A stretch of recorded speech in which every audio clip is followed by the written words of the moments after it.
L'audience de Dr Mohamed Diané est renvoyée pour le lundi 19 juin prochain.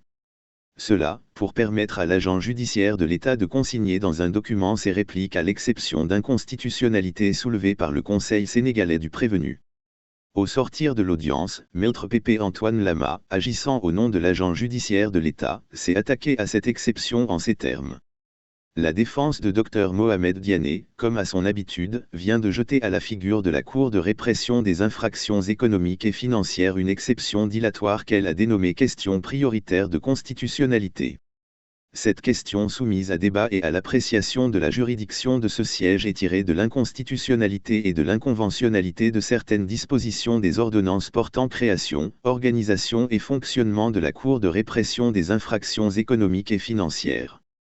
Nous avons écouté avec beaucoup d'attention le développement effectué par le camp d'en face représenté à ce jour par le confrère Clédor du barreau du Sénégal.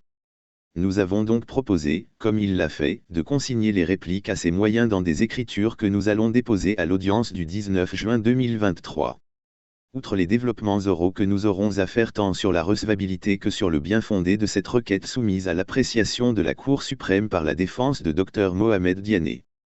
Mais je précise que l'agent judiciaire n'est pas dans la même dynamique que la défense de Dr Mohamed Diané qui veut à tout prix empêcher l'ouverture des débats parce qu'elle est convaincue que les moyens de preuve qui sont dans le dossier sont bien soutenus et que ces moyens-là ne peuvent en aucune manière épargner Dr Mohamed Diané dont les chefs de prévention qui collent à la peau.